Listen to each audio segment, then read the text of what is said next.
రేపొద్దున కాపులకు ప్రాధాన్యత పెరిగితే ఇది ఒక చిన్న డ్రామా, డ్రామానా?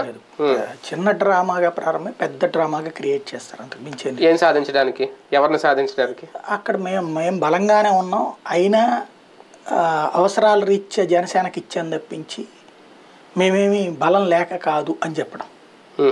జనసేనతో పొత్తు మాకు గతి లేక కాదు, మాకే ఇంత పోటీ ఉంది, అయినా కూడా విశాల ప్రయోజనాలు, రాష్ట్ర విశాల ప్రయోజనాలు రీత్యా చంద్రబాబు నాయుడు గారు పొత్తు పెట్టుకున్నారు కాబట్టి మేము త్యాగం చేసాం తప్పించి ఏమీ లేదు. అంటే ఏంటిది, పార్టీ డ్రామానా మీరు అనేది? బాబు గారి డ్రామానా, కమ్మవారి డ్రామానా? టోటల్గా పార్టీ డ్రామానే.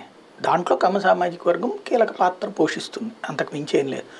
కులంగా ఏమీ బాబుకి వ్యతిరేకంగా ఎప్పుడూ ఉండదు, మీరు అది గుర్తుపెట్టుకోవాలి.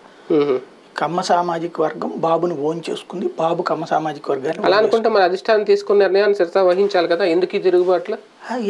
అదే చేపిస్తారు బాబు గారు. అదే డ్రామా అంటారా? అదే డ్రామా అంటే బాబు గారనే కాదు, కింద స్థాయి నుంచి పై స్థాయి దాకా అందరికీ తెలిసి నడిచే నాటకం ఇది. తెలిసి నడుస్తుంది ఆ నాటకం, తెలియకేం కాదు.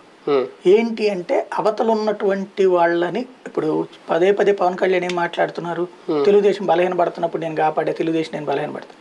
చంద్రబాబు గారు ఒక్కసారి ఆ మాట అన్నారేమేనండి? లోకేష్ ఎప్పుడైనా మాట అన్నారేమేనండి? మేము బలహీనపడతంటే మాకు పవన్ కళ్యాణ్ తోడొచ్చాడని ఎప్పుడన్నా అన్నారా? వాళ్ళు అనలేదు, ఆ మాటను ఖండించలేదు కూడా. అది ఖండించరు, అనరు. ఖండించలేదంటే ఓకే, అనలేదు అనే దానికి ఒప్పుకుందాం, ఖండించలేదంటే దాన్ని యాక్సెప్ట్ చేసినట్టు కాదు. ఎట్లా అవుతుంది? మేము బలహీనంగా ఉన్నాం కాబట్టి జనసేన అండం తెచ్చుకున్నాం అని ఒప్పుకోవాలి కదా. అది ఒప్పుకోలేదు అంటేనే ఆయన తెర వెనక ఏం చెప్పట్లేదు.